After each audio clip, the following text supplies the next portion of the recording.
mpinzani wa Simba, tuanzie hapo.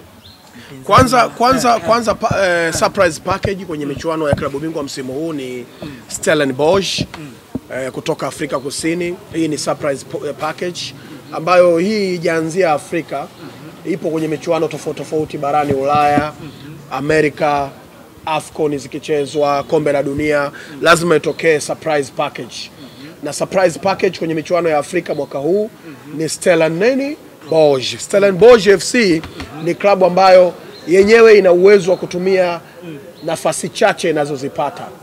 Hiyo ni sifa yao ya kwanza, kutumia nafasi chache wanazozipata, kwa sababu wenyewe wana nidhamu, ni timu mpya ya kisasa, Kwa kitendo cha kuheshimu Zamalek wakati wakiwa Afrika Kusini, alafu unaenda kumheshimu kwake, unamvizia, unatumia nafasi mbili, unafunga goli hili moja, katika nafasi mbili umefunga goli hili moja. Manake Stellenbosch ni hatari mno kwa hizi timu kubwa. Stellenbosch ni timu hatari sana kwa hizi timu kubwa. Zamalek yuko kwenye form, no doubt. Zamalek yuko kwenye form sio ya kawaida. Anachokifanya yeye Stellenbosch kwanza, anakufanya usiwe comfortable katika flow yako. Kama kile ambacho Mamelodi Sundowns walifanywa na Yanga dakika 180 bila kupata goli. Ni kumtoa kweli Mamelodi kumfanya kuwa comfortable. Kwa sababu Mamelodi uwezo wao ni kufunga 2+ goals. Ndio wastani ambao wamekuwa nao miaka 6 mfululizo. Average ya kufunga goli kwa Mamelodi Sundowns for 6 consecutive seasons kabla hajakutana na Yanga, wastani wake ilikuwa ni 1.5 goals. Yani kufunga goli hizi 2 katika mchezo. Average.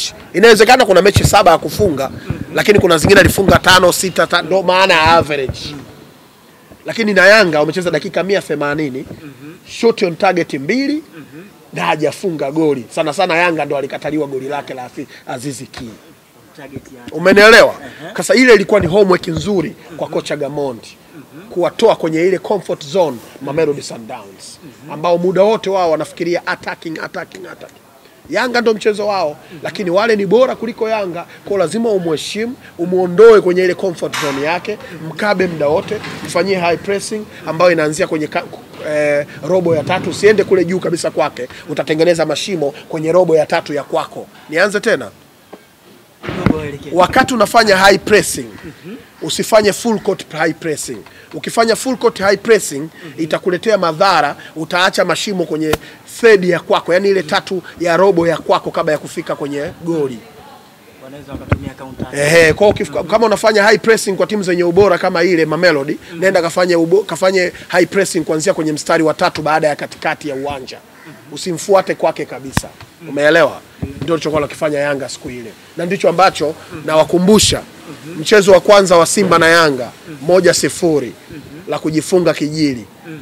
Yanga walifanya hiyo kwa Simba. Kagoma na Ngoma hawakupewa nafasi ya kucreate, nafasi kuwagea wale winga wao kina Kibudeni si mipira. Umeeleweka vizuri eh? Kwa Stellenbosch hiko ndicho wanachokifanya, wanakunyima wewe kuwa comfortable katika ule flow yako.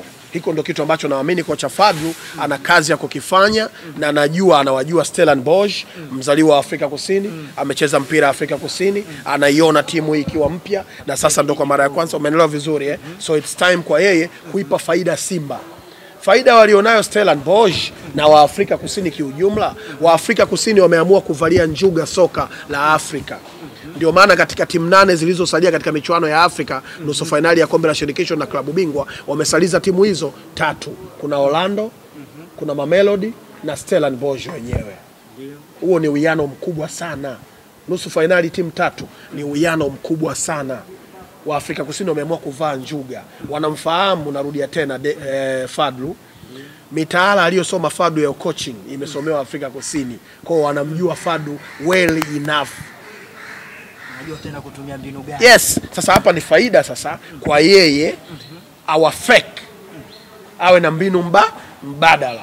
Aoneshe skills zake za kiufundi kwa kutumia nyota alionao. Of course tuliona mtu kama Elia Mpanzu Kibisawala alichokifanya kwenye mchezo ule Benjamin. Piga jiwe moja matata. Sio mbinu za Fadlu, ni uwezo wa mchezaji mmoja mmoja, wachezaji wa step up kuweza kuisaidia Simba kwenye mchezo huo. Na kwenye michuano hiyo ndio vitu vinavyohitajika. Yes, vitu vya ziada zaidi. Tumeona mara nyingi watu wengi wanafanya hivyo vitu. Yes.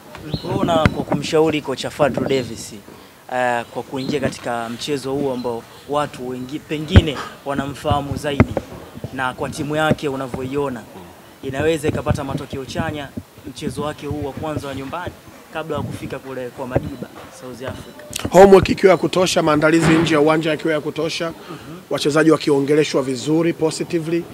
Yes, possible kupata goli 2+. Possible kupata goli 2+, lakini kama goli litakuwa 1-0, 2-1, mechi bado ni ngumu sana kwa Simba kwa sababu jamaa wazuri sana kwenye nidhamu. Yaani narudia tena, nidhamu kwa sababu Stellenbosch silaha yake kubwa ni nidhamu. That's it. Yes. Nidhamu kubwa ya ukabaji. Yaani wana nidhamu balaa kwa sababu wao wanajijua ni underdog. Simba ni kubwa. Jana tumeona rank namba 4 Afrika.